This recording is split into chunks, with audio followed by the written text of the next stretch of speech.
咁咧今日咧就有位分享嘅嘉賓咁咧會係一位咧多媒體福音多媒體嘅設計師咁呢個都唔係最緊要喎，因為咧喺地上面咧，我哋嗰啲嘅有啲咩職銜嗰啲咧，其實都唔最緊要，最緊要咧佢係一位咧全職嘅媽媽嘛，全職嘅媽媽係最偉大嘅。咁我哋咧俾啲掌聲，我哋今日嘅分享嘉賓謝偉欣小姐，歡迎兩位。Hello，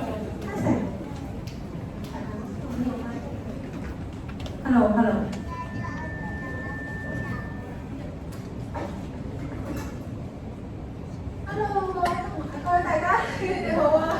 因為咧，我咧今日咧好開心啦，嚟到阿司理堂呢度同大家分享啦。咁今日唔係我第一次嚟嘅，我上次咧都嚟到同長者分享過我嘅見證啦。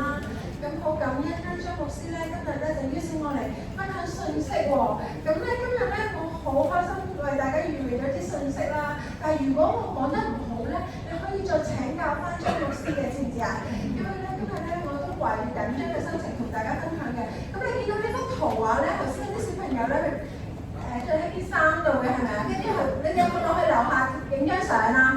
係咪先？係咪啊？咁呢幅圖畫咧，其實咧我係特登咧就為咗今日嚟畫嘅喎。咁咧係啦，呢幅畫就係我畫嘅，咁就係講母親節啦。咁我今日咧點解我神咧好奇妙嘅，上帝咧就邀請我嚟呢度講母親節。咁我都有一個特別嘅角色嘅，我係媽媽啦，咁我個仔都喺度啦，我嘅媽媽都喺度喎。咁咧我咧係好想咧祝福每一個媽媽嘅，係啦。咁咧呢度咧就應該係咁樣講嘅。好，咁我簡短介紹一下自己先啦。咁其實我頭先Andy 啦介紹過我係一個福音多媒體設計師啦，我亦都係咧呢個媽媽啦。咁我個仔而家咧企起身，睇下你幾高，你已經係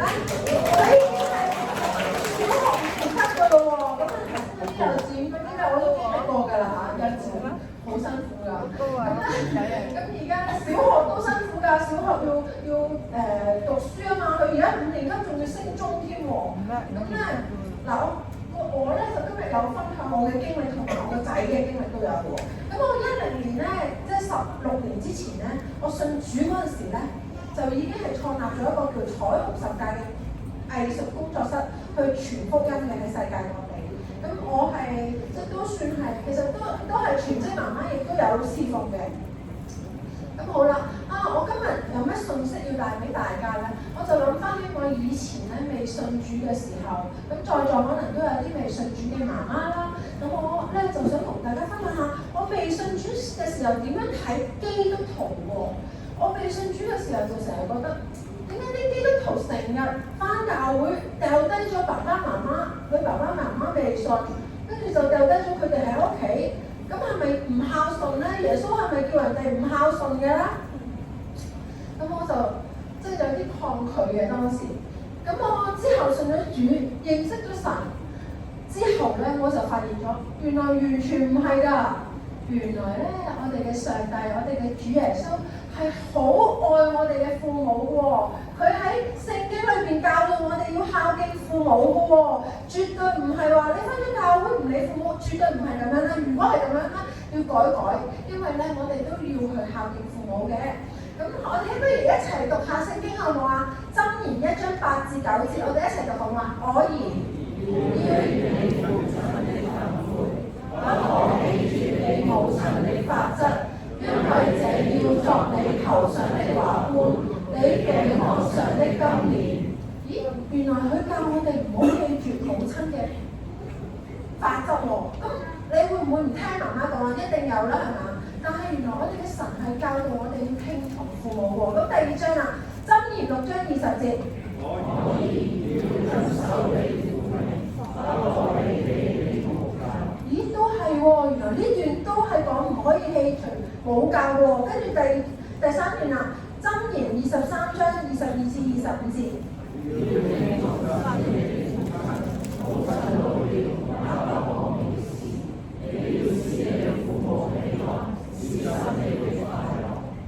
原來我哋嘅媽媽手機又唔識，又要我幫佢，係咪？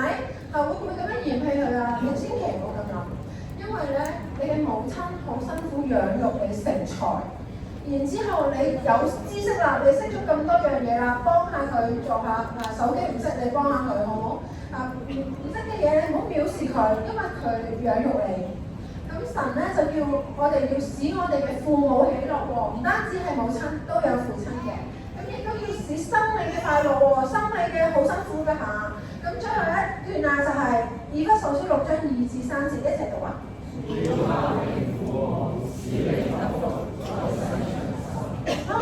原來聖經裏邊係講乜嘢？有應許嘅喎，呢段嘢唔係單單一句，係神應許嘅喎。原來你孝敬父母就會得福，就會長壽喎。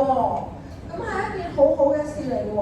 咁呢啲咧，我就讀俾大家聽啦。咁聖經裏邊除咗頭先講嘅啦，亦都有孝敬父呢個要孝敬父母，使你嘅日子在耶和華你神所賜嘅你嘅土地上得以長久啦。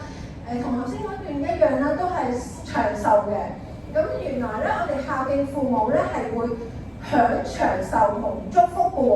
咁你哋要知道，原來我哋嘅神喺聖經裏邊係咁樣教導我哋嘅喎，絕對唔係叫你淨係返教會唔理父母嗰啲唔得㗎嚇。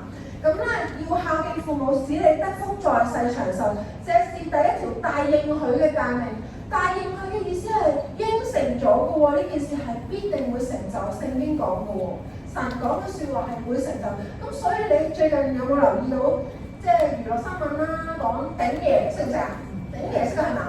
咁如果佢個仔咁樣對佢，你如果聽到個錄音咧，都可能會嬲啊！點解會咁樣對父母？點解會咁樣講嘢嘅咧？要個仔要養翻個。要個爸爸養翻個仔係咪？養佢一家。咁其實咧，佢咁樣會唔會得到神嘅祝福咧？我哋可以肯定講係唔會嘅，因為咧神係叫我哋要孝敬父母，咁樣先至會得福嘅。咁咧，佢話凡咒罵，仲有最後一段啦，凡咒罵父母嘅必被處死喎。原來神係咁樣咁重視父母嘅喎。如果我哋去咒罵我哋嘅父母咧，係當時係會被處死嘅喎。咁你可想而知係幾咁嚴重嘅。咁我哋講下母親嘅角色同愛啦。咁我哋知道咗原來我哋嘅上帝係咁喜悅我哋孝敬父母啦，咁重視母親添啦。咁我哋嘅母親辛勞咯喎。咁我都係10月懷胎啦，我都生咗個仔啦。咁其實我生嘅時候係好辛苦。因為我咧係公立醫院喺瑪嘉烈嗰度生嘅，咁你哋係咪都係瑪嘉烈生啊？係咪啊？我都係瑪嘉烈。咁咧瑪嘉烈嗰度咧，佢咧就唔會隨便幫你開刀嘅。咁我咧就唔係開，我就初頭咧入到去係順，即係要我順產啦，係自然咁樣。咁但係我生咗3日啊，都生唔到出嚟啊。係啊，生咗3日，痛咗3日，仲要加上咧，我之後會話俾大家聽我有病嘅。咁我喺醫院嗰度又有病，又生咗3日，係咁喊，生唔出，仲要去催生，打完針咧都係0度喎。跟住之後咧，我求佢哋，你幫下我咯，係咁祈禱。咁卒之去開刀啦。咁我其實係經歷咗順產嘅痛、陣痛同埋開刀嘅痛，我都經歷咗嘅。咁咧係好辛苦、好慘嘅。跟住仲要我生完出嚟咧，我個仔就因為太高啦。佢屈咗喺我肚裏邊要做物理治療，我對腳屈住咗，咁前後生完之後都喺醫院嗰度7個月咧都要翻去覆診啊嗰啲嘢。咁其實你可以見到母親係好艱難去生養懷孕，教育都好辛苦嘅，係咪而家？教育到母親嘅付出係咪無私啊？其實係無私嘅喎。原來咧我哋都係有上帝嘅特質啦，我哋咧要無私咁樣去愛我哋嘅仔女。咁聖經中有一個好特別嘅媽媽咧，佢叫做哈拿。哈拿咧就係一個撒母耳先知嘅媽媽喎。咁呢個媽媽本身係唔能夠懷孕㗎嚇。咁跟住咧，佢咧就去祈求，佢唔出聲啲嘅，因為佢受苦。佢喺聖經都祈求，然之後神聽咗佢嘅禱告，讓佢有一個兒子。因為兒子有仔女咧都係神嘅賞賜嚟嘅，產業嚟嘅。咁佢終於得到咗個兒子啦，然之後佢咧就將撒母耳，即係佢個仔啦，奉獻俾神使用。咁咧呢個母親係好偉大嘅喎，咁佢將佢個仔係完全奉獻俾耶和華上帝。咁我今日咧我都係將我嘅仔奉獻俾神使用嘅，我應該會同大家分享。咁咧做媽媽係好好嘅，咁咧孝敬父母啦，頭先講過。咁我哋要點樣實踐咧？要尊重，你要尊重你嘅媽媽，尊重你嘅爸爸，亦都要感恩啦。我哋要知道原來佢無私咧，唔代表係理所當然嘅。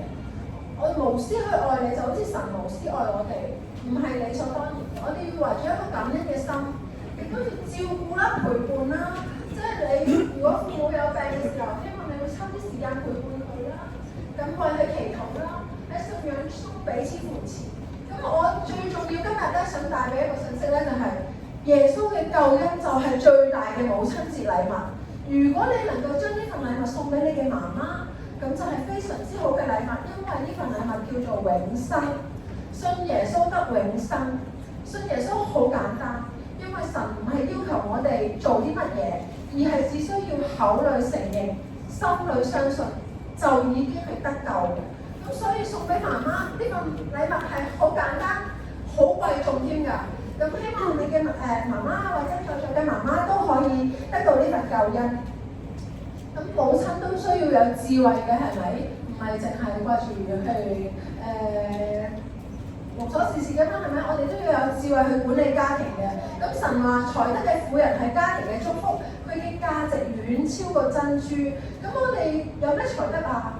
敬畏神都係一個財德嚟嘅喎，唔單止我哋要敬畏神，仲要係我哋喺屬靈嘅生活上面為子女祈禱啦。你唔能夠控制佢嘅事情，唔能夠掌管嘅事情，或者你擔心嘅事情交俾上帝，佢一定能夠幫到你嘅。仔女有咩責任啊？仔女其實都有責任嘅喎。頭先講過要聽從父母。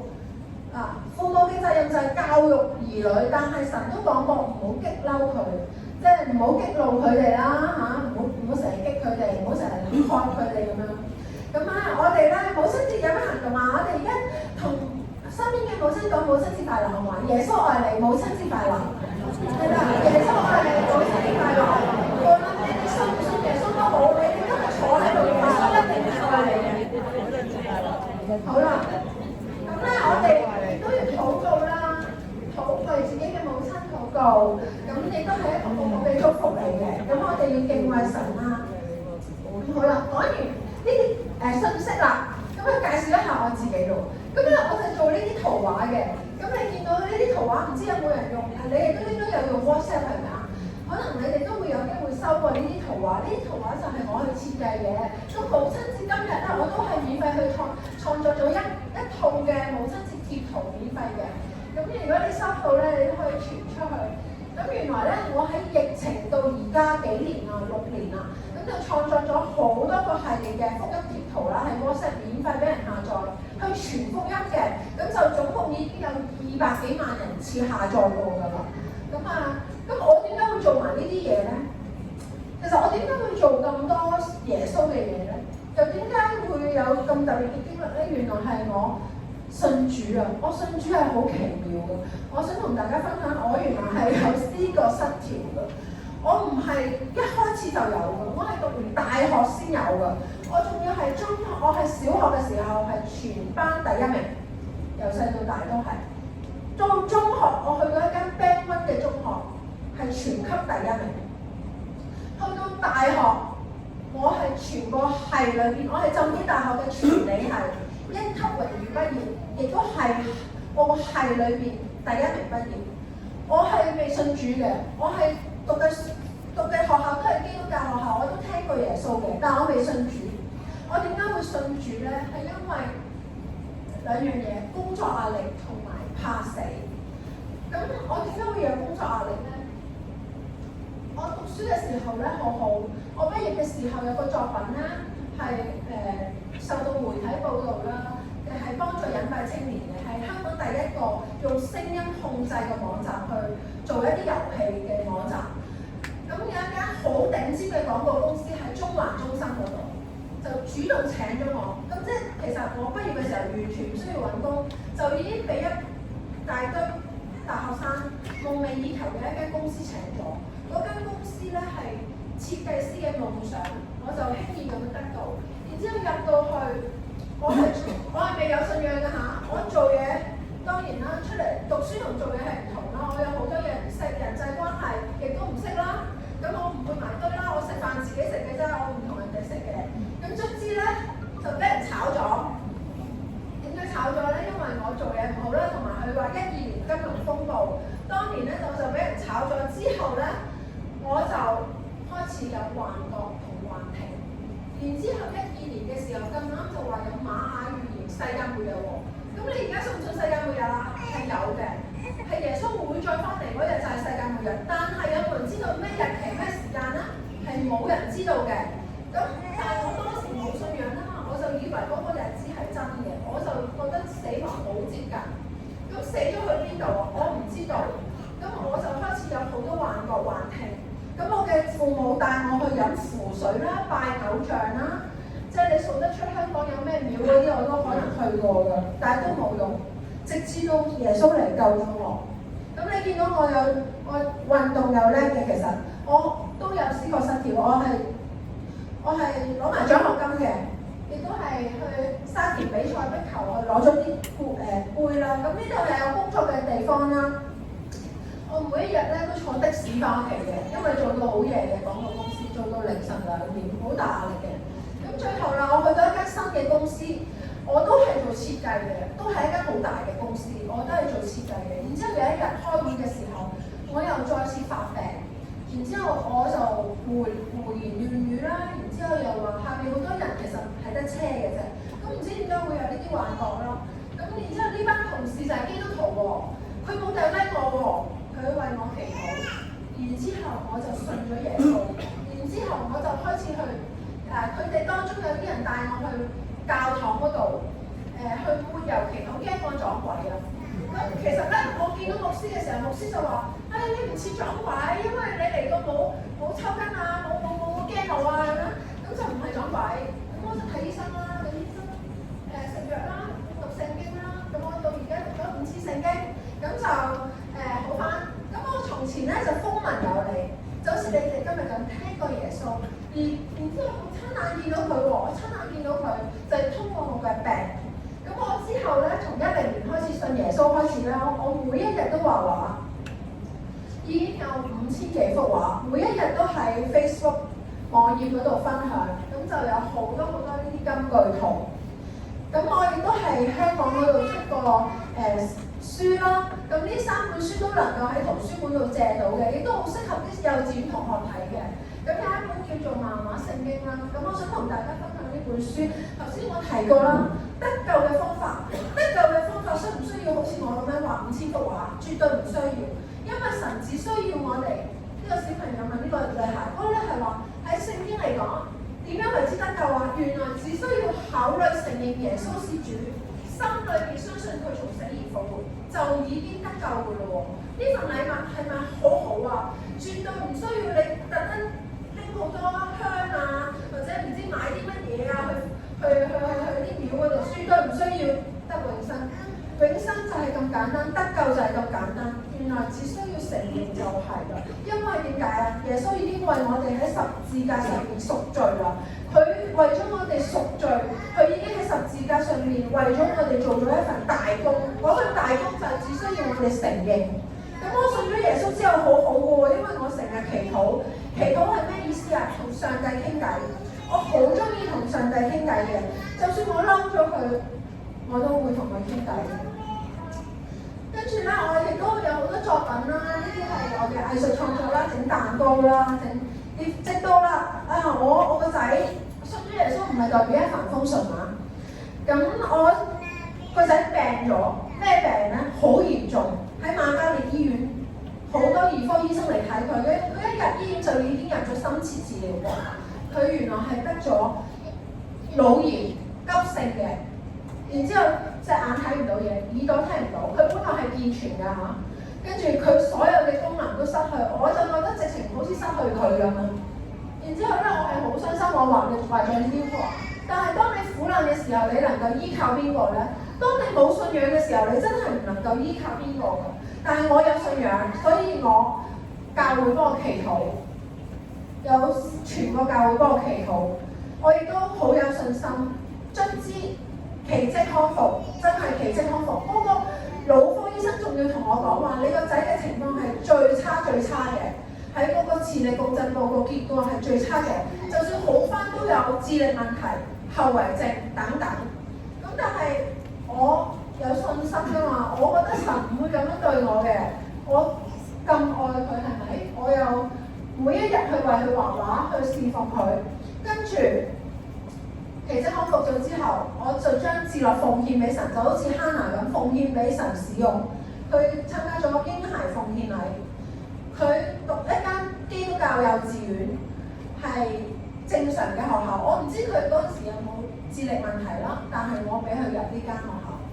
然之後佢攞咗好多獎，佢智力冇問題，佢一個人去考啲 MC 咧，去比賽咧，都能夠喺香港嘅比賽裏邊攞到獎嘅。你見到佢攞到好多獎。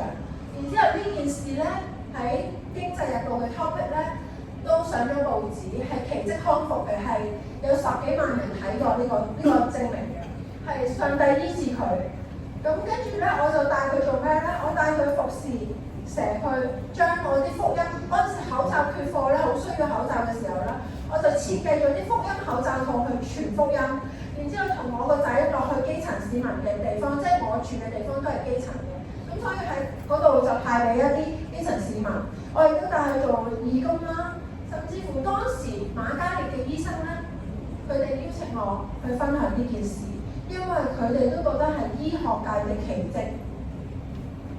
我個仔唔單止冇智力嘅問題，當時嘅醫生個個都話佢有智力嘅問題將會，因為佢個腦嗰個腦炎啊嘛，會有後遺症啊嘛，但係佢冇，佢係全班第1名，全級第4名嗰個獎項數學科，仲要係班長，由4年級開始到而家都係班長。咁佢攞第1名嘅，喺一間東涌區數1數2嘅小學裏面，救世軍。即係都係基督教嘅，咁就係攞咗第1名嘅，呢個係佢。咁亦都幫救世軍賣旗啦，亦都做侍奉啦。我有帶佢翻教會嘅，帶佢翻教會好重要嘅，因為教會會教你嘅兒子、教你嘅女兒去學真正確嘅道路。人生就係耶穌就係真理、生命、道路。咁我哋咧其實係需要靠住耶穌先至會行正路嘅。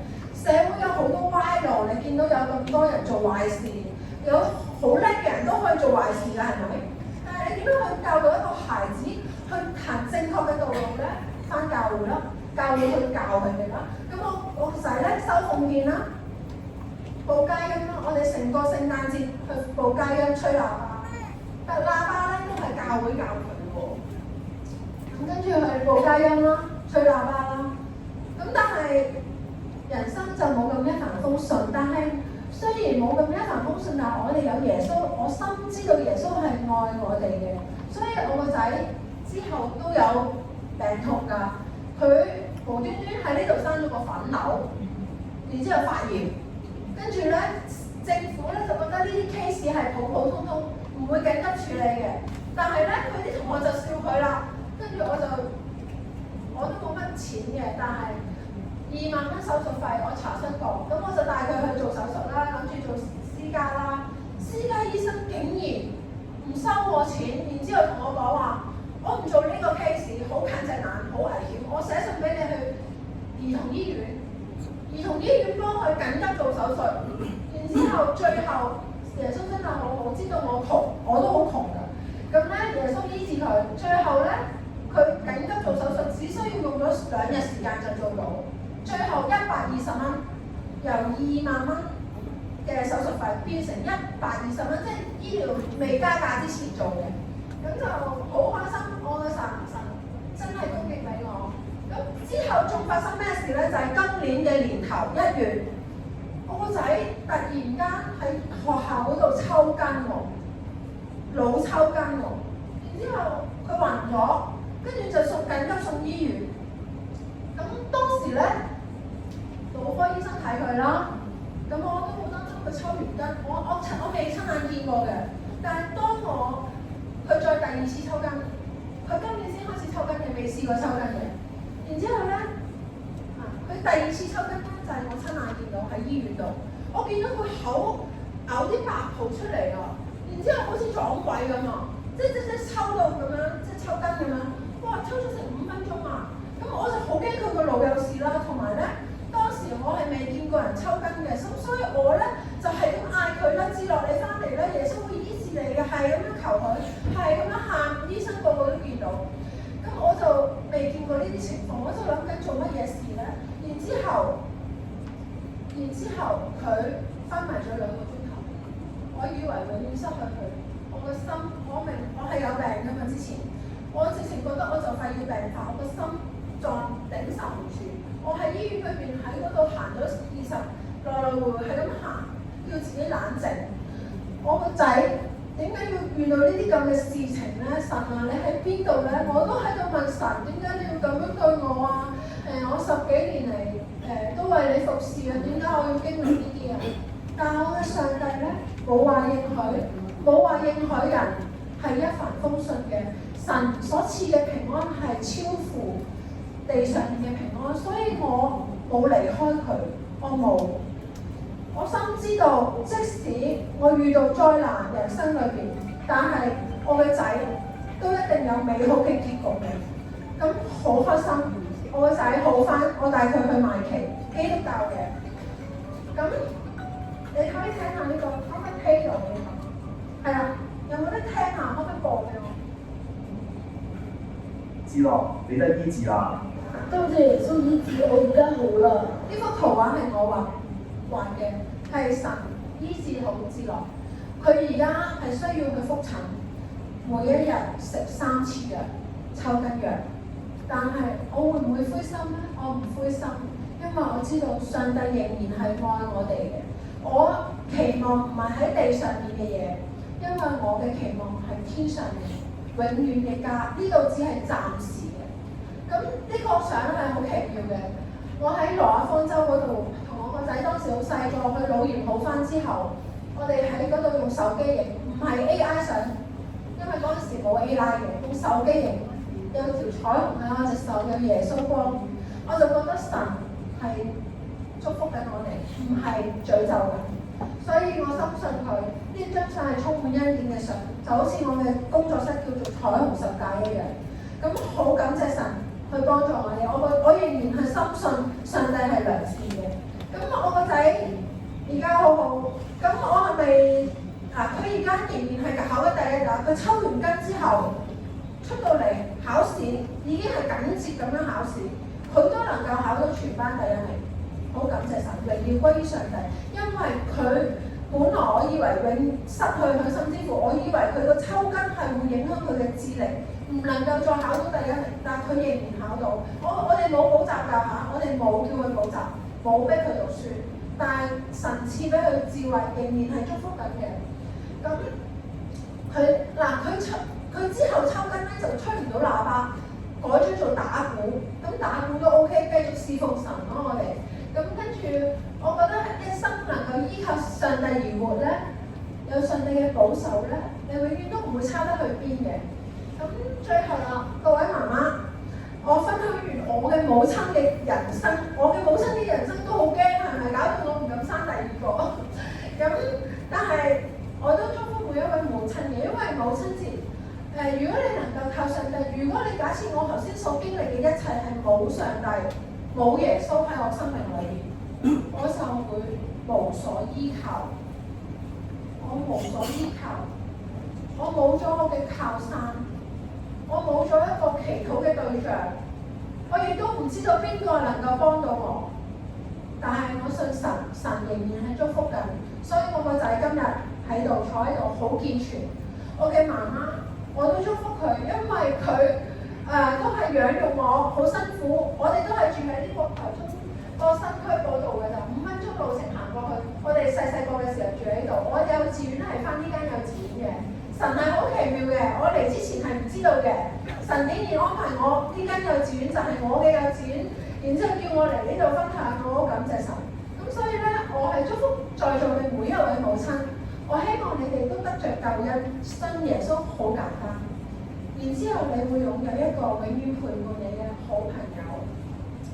我送上每一位母親唔係每一個人都一個濕紙巾啦，係我設計嘅。